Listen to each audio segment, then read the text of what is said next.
Welcome back to the channel. Today's episode of Days of Our Lives delivers disappearances, danger, and a psychological game that pushes multiple characters into crisis. Monday, December 8th is not just another day in Salem, it is the start of a storyline that brings several long-simmering plotlines crashing together. Let's break down every twist, analyze what it really means, and uncover the hidden clues the writers just planted. Monday begins with something simple, something hopeful. Jada Hunter preparing for her second date with Theo Carver. For Jada, this isn't just a date. It represents movement in her life, a shift away from old wounds, old fears, and the emotional walls she has spent years building brick by brick. Theo has been one of the few people who understands her rhythm. He doesn't push too hard, doesn't overwhelm her. He simply shows up, steady, warm, grounded. And tonight was supposed to be another small step forward. Jada smiles to herself as she gets ready. A rare softness appears in her expression, a vulnerability she usually hides. But this is Salem, and Salem has a cruel way of turning quiet hopes into sudden storms. As the clock ticks, the energy shifts. Theo stops responding. No text, no call, no update. At first, Jada brushes it off in a lighthearted way. Maybe Theo is stuck in traffic. Maybe trivia night started early. Maybe he misplaced his phone. He is a little absent-minded sometimes. But as minutes stretch into long silence, a seed of unease begins to take root. Something is wrong. She doesn't know why yet. She can't explain it, but she feels it, and the confirmation arrives in the most horrifying way possible. Abe Carver, Theo's father, picks up a call that changes everything. Abe answers the phone expecting a simple check-in, maybe a question about trivia answers, maybe just Theo calling to say he'd be home late. But instead, Abe hears something else entirely.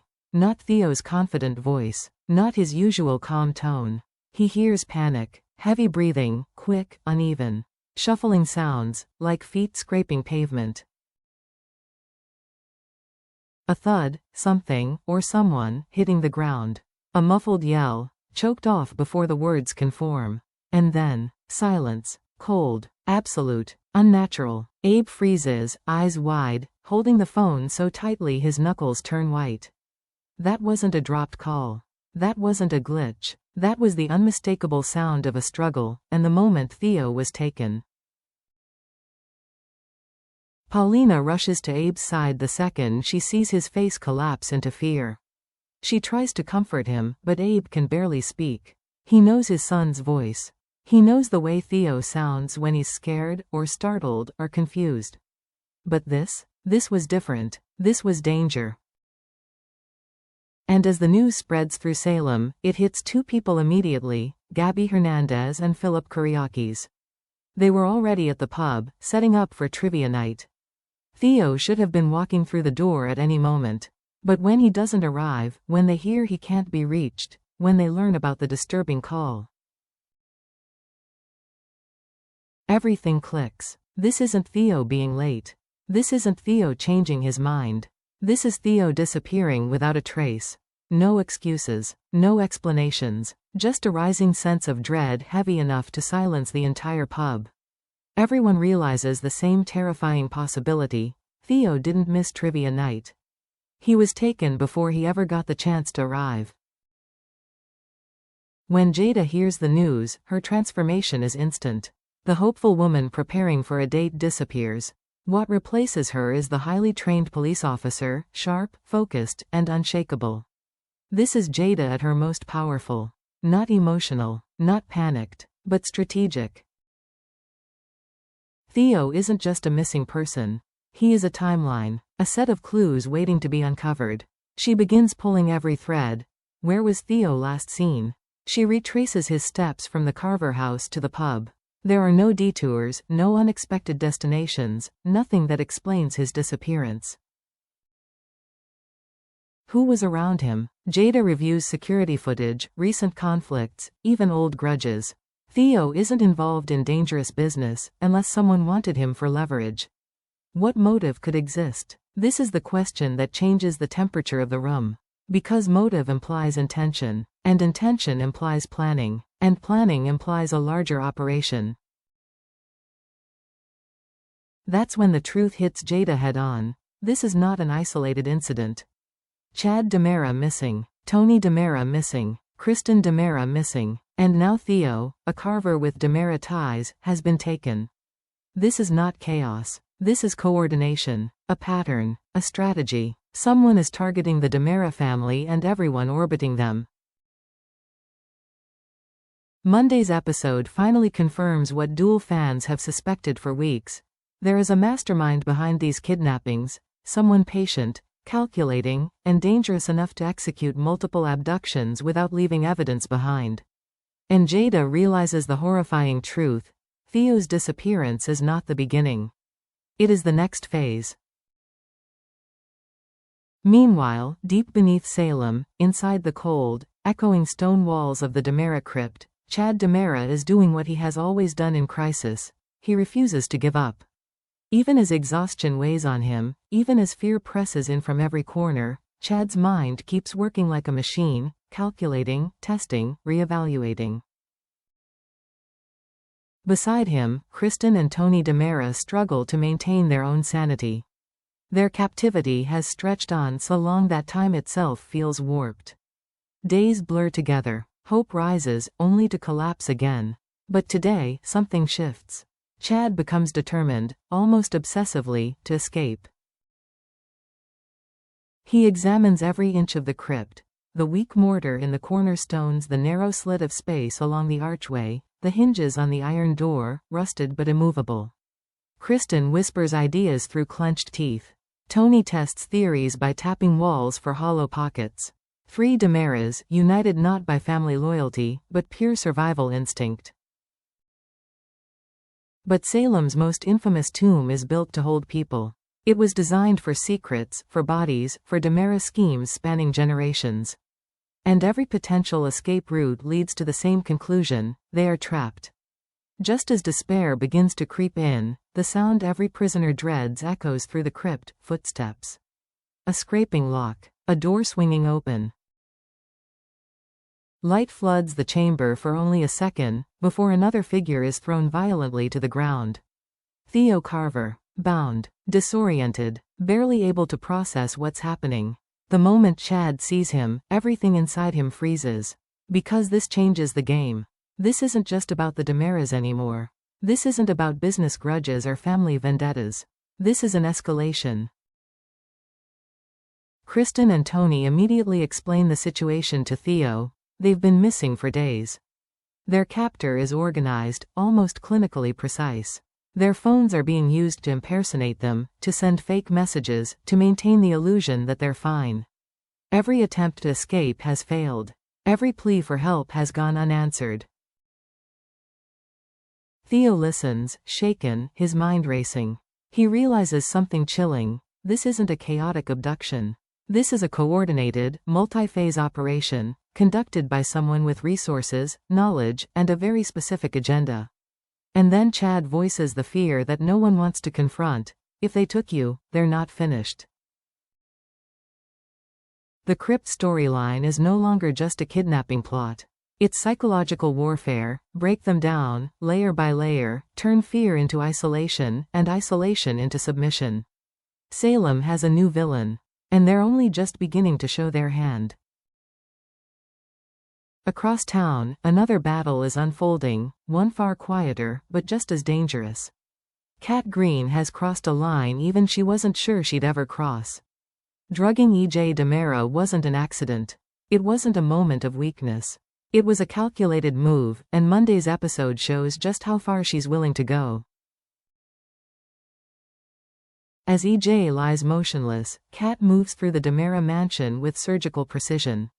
No hesitation, no fear, just determination. She rummages through drawers. She flips through documents. She inspects photographs, looking for anything that connects E.J. to the mysterious clinic in Italy.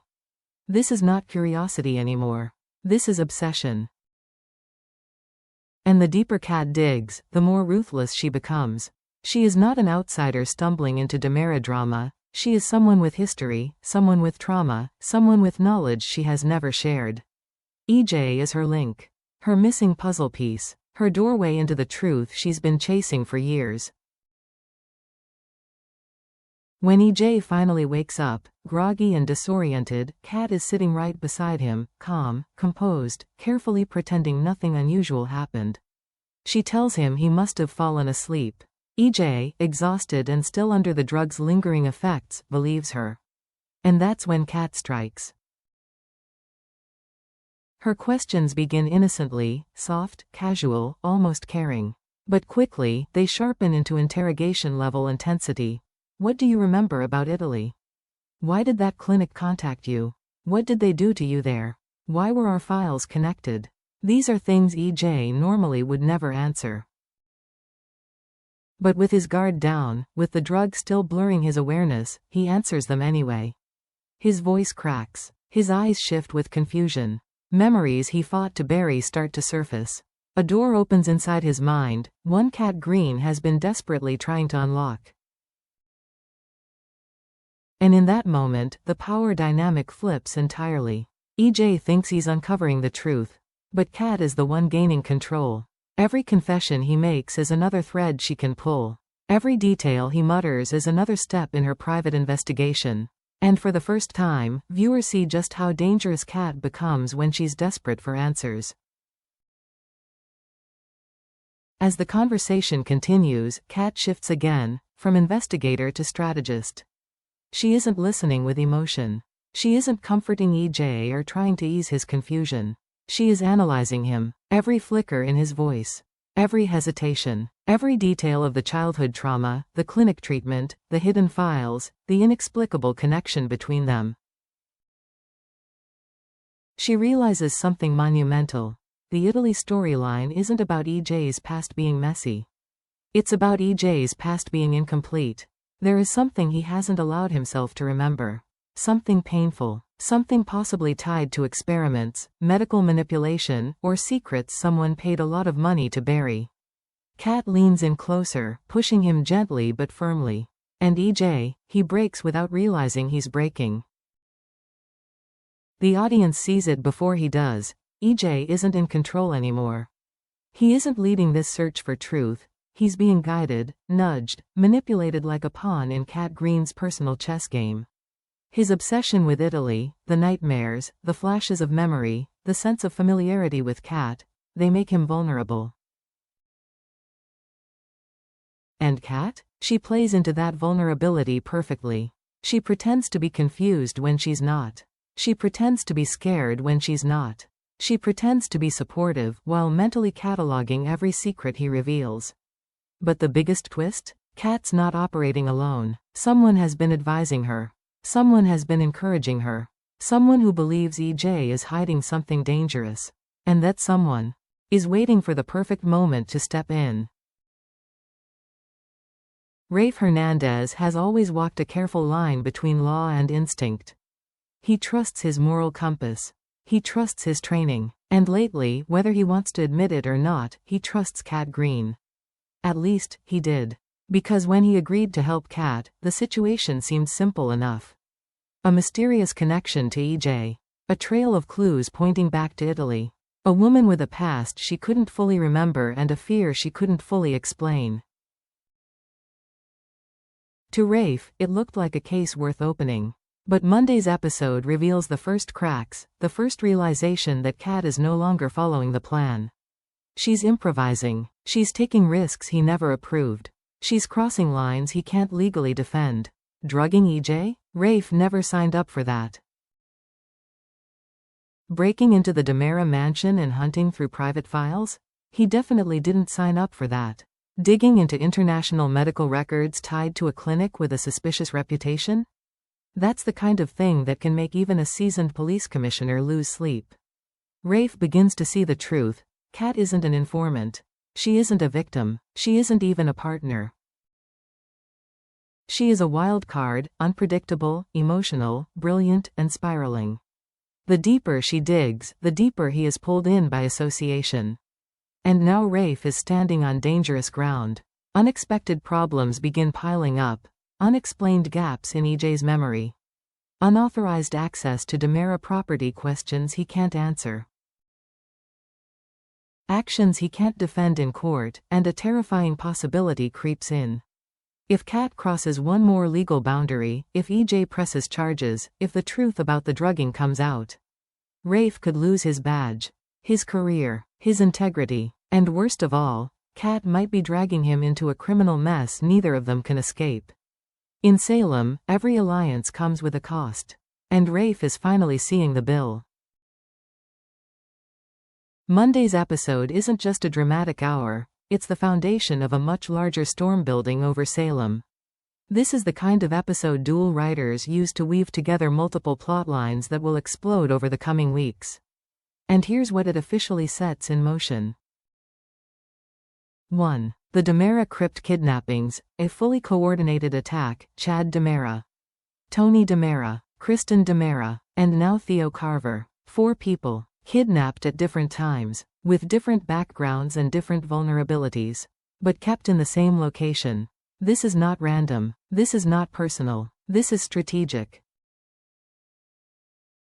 Someone wants the DiMeras destabilized, scared, broken. Someone wants the entire family structure shaken to its core.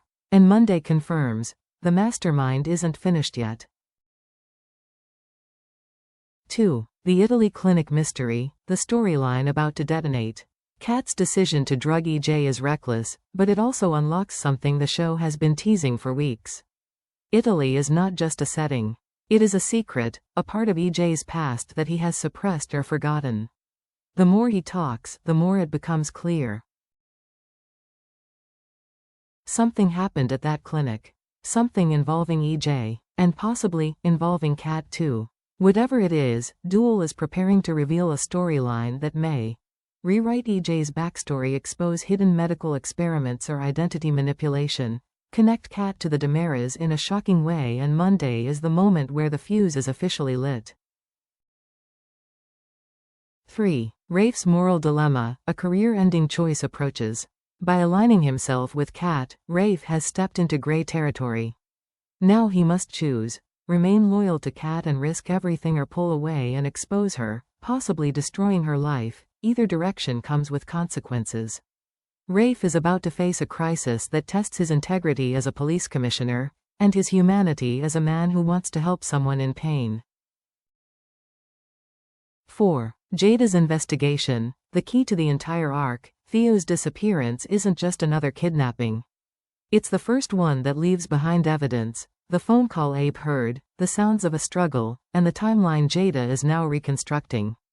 Her investigation is the first real threat to the mastermind's plan. And once Jada starts pulling threads, the entire conspiracy may begin to unravel. As Monday's episode ends, a chilling realization settles over Salem. Someone is orchestrating a multi-level, multi-target strike, and the attacks are escalating. Theo's kidnapping is not an accident. It's not a miscalculation. It's not collateral damage. It is the next deliberate move in a much larger design. The DiMeras are being gathered. EJ is being psychologically weakened. Rafe is being lured into a moral trap. Jada is being pushed toward the truth. Every storyline is converging, and the looming question becomes: who is powerful enough, and patient enough, to pull all of this off? Is it an old enemy? A returning villain? A hidden DiMera? A mastermind we haven't even met yet? Whatever the answer is, DOOL just made one thing clear: Salem is under attack, and the real reveal is still coming. If you want Tuesday spoilers, deeper character breakdowns, and predictions about where this massive storyline is heading, make sure to like, subscribe, and drop your theories in the comments. Because in Salem, no secret stays buried forever.